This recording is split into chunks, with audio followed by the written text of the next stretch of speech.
It's now time for The Journal, WBGU-TV's award-winning public affairs program, with your host, Steve Kendall. This is where your community matters. Local people, local issues.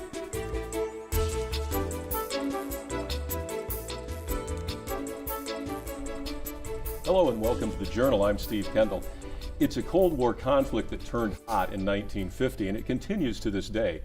PBS has created a special documentary which will air on WBGU-TV called Korea, the Never-Ending War.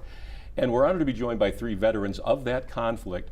Joining us today are Leo Barlow, a Marine Corps veteran of the Korean War, Donald Proudfoot, a U.S. Army veteran, and Robert Fuller, a U.S. Army veteran. And gentlemen, I want to thank you all for being here and taking your time to do this. And of course, thank you for your service during that time as well. Let's talk a little bit about, let's start with you, Leo. Talk a little about, you're all from the Liberty Center area, right here in Northwest Ohio, Henry County, just about 20-some miles from where we're sitting right here in Bowling Green. Talk a little about what it was like to leave the small town, or how you ended up in the Marine Corps from Liberty Center, Ohio, and what that was like, that transition. Well, I had been working construction, rough construction, got laid off, and I'm not one to sit around. So come in March, I tried to get in on the lake freighters. And there's such a tight union, I couldn't get in there, so I went right across the street and signed up for the Marine Corps. Marine Corps, yeah. And then where did you end up going right away? Were you on the down in? I went down to Paris Island. Okay. Took my recruit training, and then I went from there to Camp Lejeune for 3 days. Yorktown, Virginia for a week, and then right to Washington, D.C. for troop training to the West Coast. Shipped overseas, made the landing at Incheon. So I didn't have any training except boot training. Wow, and you were right there, then you actually were in the Incheon, landing in Incheon as well. But so what was the time frame from the time you enlisted to you were actually in Korea? Well, from March 8th of March till September 15th. Yeah. So just a few months, basically. Yeah. Now, Donald, you're a U.S. Army veteran. Talk a little about, you're from the Liberty Center. How did it evolve for you, where you ended up in the Army and ended up in Korea in that situation? I was just a farm boy, and I was learning the carpenter trade, and when I turned 20, Uncle Sam said, we need somebody in Korea. Yeah, other than being a carpenter, they wanted you to do something other than carpentry. And so I was sent to Camp Breckenridge in Kentucky for my training. The first 2 months was infantry training, and how I got to be a cook, I don't know, but the second 2 months I was trained as a cook. Okay. So from there, after I went through 4 months of training, I was sent to Fort Lawton, Seattle, to go overseas, and I was there a couple of weeks, I guess, and till they could get a shipload. But we set for sail for Yokohama, Japan, and the second day out, we hit a storm. Well, I was going to ask, because obviously being from Henry County, there isn't a lot. It's not like you're on the water a lot around here. So that riding the ship over across the Pacific, probably was a little entertaining, I'll bet. Yeah, there's 1,800 of us in the hole down in the bottom of the ship, and for about 2-3 days, everybody was sick. Everybody was sick. It took us 21 days to make Yokohama, and then we processed there, and they put us on another ship to Korea. I think they was put near 7 days till we got off. We landed. The ship couldn't come into Incheon, so they put us on landing craft, and we went into Incheon, and it was night, of course, and they put us on a train and to our replacement depot, and from there I went on up to a tank battalion, 40th Division, 140th tank battalion. We sat along the line for, well, while I was there, most of the time. Yeah. We were back up to the Marines and Army and the Republic of Korea troops. We were a little uneasy sometimes behind the rock. We didn't know how reliable they might be. Yeah, we thought they might run, and we might Maybe on the front. Yeah, we'd be the front line. Yeah, be the front line then. Yeah. Yeah. Now, our other guest is Robert Fuller, and Robert, talk a little about how you ended up from Henry County to Korea. Well, back then I was young and dumb. Now I'm old and dumber. But me and my, well, at the time he wasn't my brother-in-law. He said, "Let's go in the Navy." I said, "How we gonna do this, George?" We're only 16. He said, "Go draft board and get a draft card." Okay, so we went to Frederick, Maryland. His oldest brother lived down there. We went. That's where I went to draft board, and they said, "When's your birthday?" I said, "Today," and that was December. My birthday's in June. I had 2 birthdays, 45 years. But anyways, have you been celebrating both of them ever since? Yeah, and then okay. we went up there and we passed everything. Well, his folks called his oldest brother and told him what we was doing. So he went up and told the recruiter. So we went up to leave. He said, "Well, you fellas, you've passed everything. You're all ready to leave, but I got to have a copy of your birth certificate before I let you go." Dead giveaway. We didn't have it. And if we did, it showed. Very sorry, I can't let you go till I get that. I said, "Now what are we going to do?"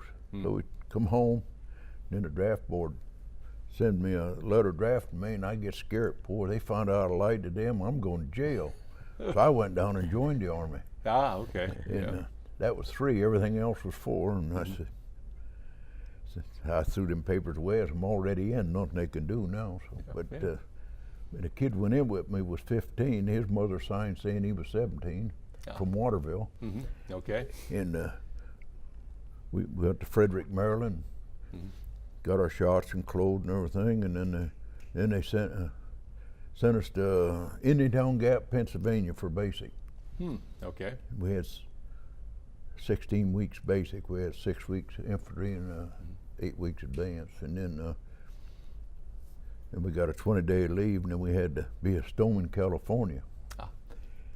And he wanted to go to Korea, and I wanted to go to Germany. Well, they know he wasn't 18. You had to be 18 before they send you to Korea, and they knew he wasn't, so he got to go to Germany, but they thought I was. So you actually each got the opposite of what you wanted. Well, that's sort of how that works sometimes, I guess, too. Then, Camp Stoneman, California there, and that's when we left from San Francisco. Went to Yokohama like he did, and then we got over there to Yokohama, and that's when we found out where we was going. And I was with the 23rd Regiment, 2nd Infantry Division. Okay. Then we went to Korea, and we went to Incheon, and they put us on these LSDs, and then to go to shore, and we got up there, and then they dropped the front, and you had to wade through it and hold it up. I said, "Boy, this stuff is real." But put us on a train and took us up there like there, and then I went with 23rd Infantry, and then we got we had to go up to Old Baldy and relieve the 7th Division. That's when I got my education. Oh boy. Well, and I guess the difference too is they obviously you all went through the military training, the training the Army, the Marine Corps could give you, but when we'll have a chance to talk a little bit more about this, but that kind of transition, the difference between training and then actually the front lines or the actual activity, did anything prepare you for that at all? I mean, any of the things that you'd been trained for feel like you were ready for that sort of approach or not? Leo in Marine Corps, I mean, it was as you said, as Mr. Fuller said, an education different than anything you'd had before. No, it was kind of abrupt. Like I said, I never had AIT, Advanced Infantry Training. It was just the time element didn't allow it. They needed people right then, and so that's where I went. And then I got after I was in Korea for a month and a half or 2, I got my your advanced training after. No, I got my induction notice to be drafted. Oh, good. Yeah. Well, that was timely, wasn't it? So, when we come back, let's talk a little more about your Yeah. experiences in Korea. We'll be back in just a moment. We're joined by 3 veterans of the Korean War, Leo Barlow, Robert Fuller, and Donald Proudfoot here on The Journal. We'll be back in just a moment. Thanks for staying with us here on The Journal. We're talking with 3 veterans of the Korean War, Leo Barlow of the U.S. Marine Corps, Donald Proudfoot of the U.S. Army, and Robert Fuller, a U.S. Army veteran. And we were just sort of starting to talk a little bit about you arrived there and now you're in the front lines. And I guess, Leo, we'll pick up with you and then we'll kind of ask everybody else. But what was that like the first time? And as you said, you didn't get all of the training. You were kind of rushed in there pretty quickly. But what was it like, that first experience when you actually were on the front line and the shooting started? Just actually on-the-job training is what it amounted to. I mean, you just, your instincts told you what to do, but and just the main thing was try to keep alive. Right, right. I mean, were people there that had a little more experience? Did they tell you what not to do or anything like that, or not? No, you were pretty well on your own. Okay. Except your officers, they were tried to keep you in line. Right. And they usually, most of the real good officers were out in front. And that's the way it worked. Yeah, so it literally was, you learned as you went along, and if hopefully you were around long enough to learn everything you needed. To keep, stay alive. Yeah. And Donald, your experience? Nothing that I had lived through had never was all new. Right. From the farm to training. The training wasn't too bad, but I was surprised when they put me in chef's school, which had turned out to be a help to life. Oh, is that right? Okay, yeah. But from there on, and through training, and when we landed in Incheon, that was a scary experience. It was at night, and we were running around through railroad tracks to find our train, and they shipped us to a replacement center. And from there, they sent us to the 40th Division replacement area, and we were there at night, and our outfit had just been reactivated from California. It was the 40th Division, and they said, well, we don't have any place for you to sleep. You can sleep on those ammo boxes. Oh. So we bedded down, and about 2 o'clock, the howitzers cut loose. We went at night. I didn't have any idea of our surroundings, and then those 155 howitzers. Let go. Oh. I about come off of the boxes. I'll bet, yeah. And then they shipped me onto her unit on the front line. It was a new experience. It was scary, when Sure. Everything was, the operations was usually at night, any movements, but after we got settled in, there was always shooting. You could always hear our jets coming in and dropping bombs, and the howitzers, and it was. Yeah. So you never really got that used to it, but you put up with it. Yeah, I was going to say, I mean, trying just even to get any sleep in that situation, I mean, just because nothing was normal, nothing felt, how would you even think about, I'm going to close my eyes, try and sleep, with all that going on? I mean, it had to be pretty tough. I guess you just had to get used to it, but it was. Yeah. Now, Robert, talk about your experience. You've touched down in Korea. You're now moving up toward the front. Talk about what it was like for you. When we took off to go up to Old Baldy to relieve the 7th Division,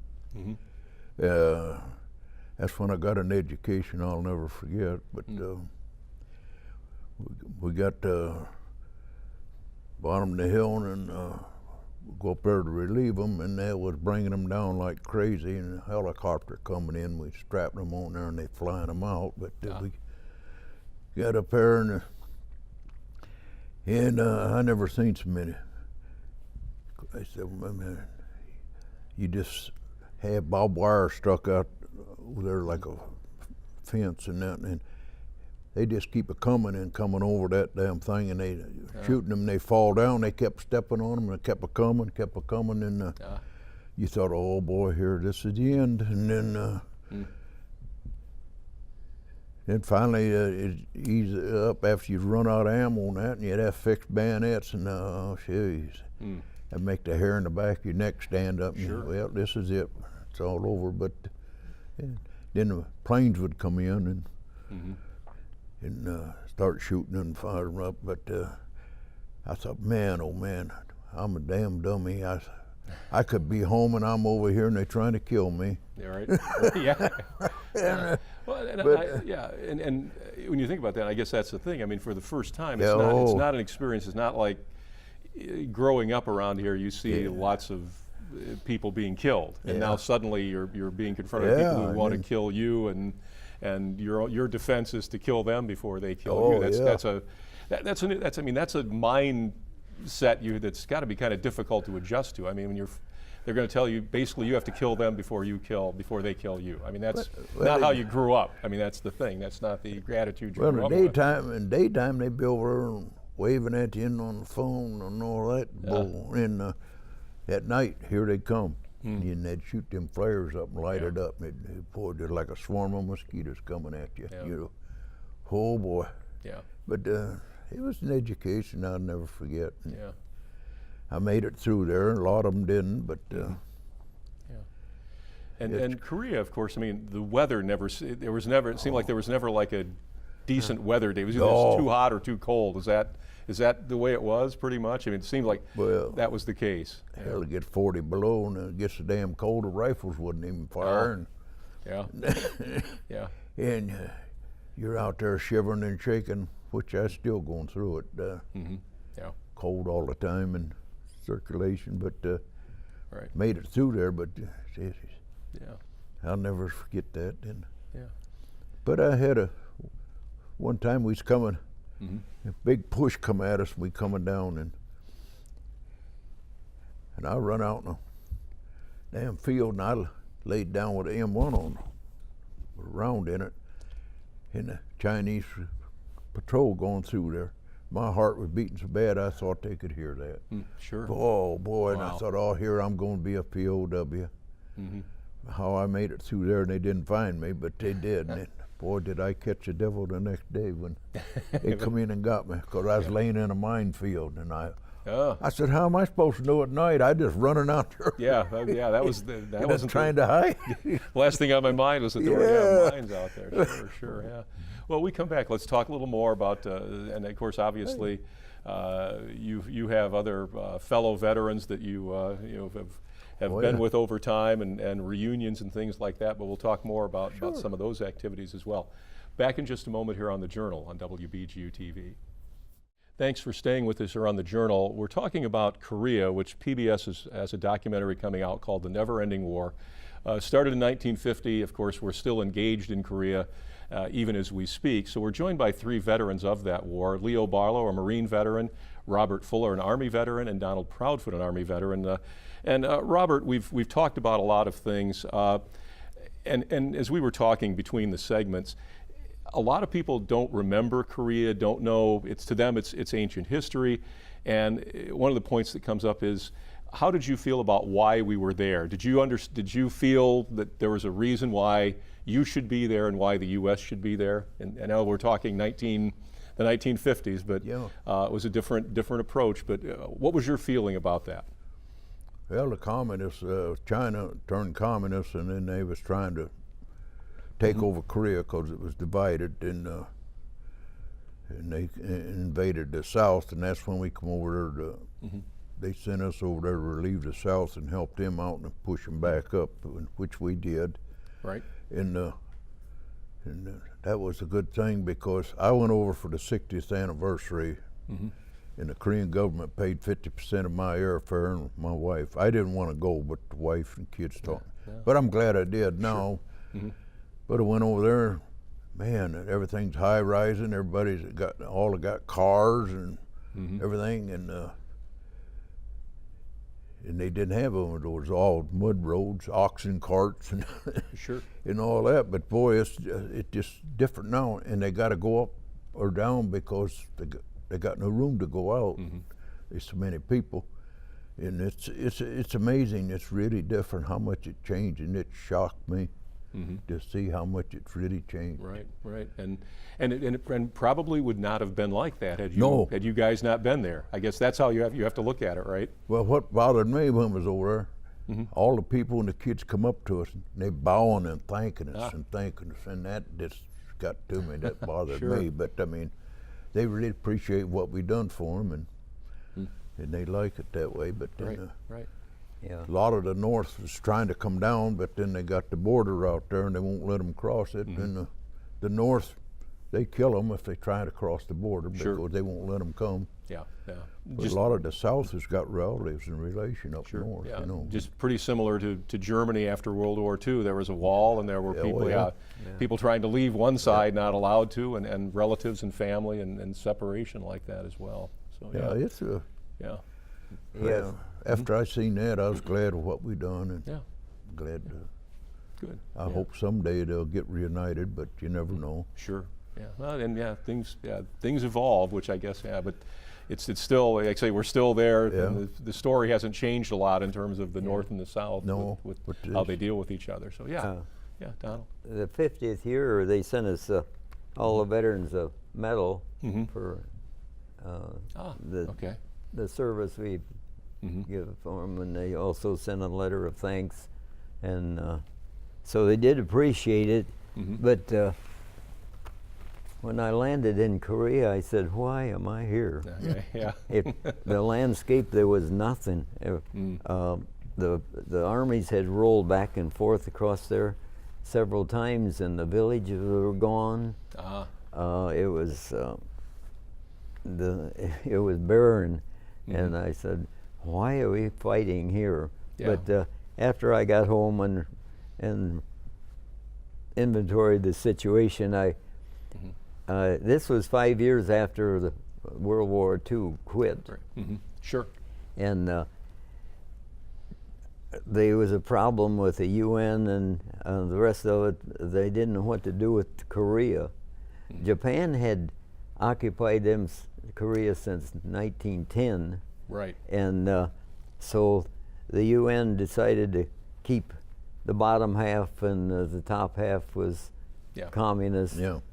And that's where the conflict come in. And Right. Truman said, we have to stop communism, and this is where we're going to try to stop it. Right there. That's the line. Right. Right. So that's why we were in Korea, and it was, like they've said, it was a God-forsaken country. When you got up north, it was 40 below zero one night. The guards got me up about 4:30. Our group had moved clear up against the line. They needed our support group for a mechanism and they woke me up at 4:30, and they said it's time to get up, and I opened my sleeping bag, and during the night it got down so cold that the fuel oil would run into our stove, and so that tent was probably 20 or 30 below zero. Oh, yeah. And so we were out there, and they did give us Korean houseboys and KPs. They were out there trying to light the stoves for us, and I never forget that night. I shook till it was unbelievable. Leo and them can tell you all about that. Sure. But Yeah. it was all new. Yeah. Well, and it's interesting you talk about the fact that it had been so destroyed, and of course you're several months removed from Henry County, fertile where farm everything ground, the is green. Midwest, and it's like a totally different world. And I guess Leo, for you too, because obviously the Marines were at the point of the spear in a lot of ways, along with a lot of the Army units as well. Talk a little bit about that, about when you got over there, deciding why am I here, and what am I supposed to be doing here? Well, you know, I really didn't give too much thought. You're too busy thinking. Oh, yeah, okay. You didn't have time to think about that.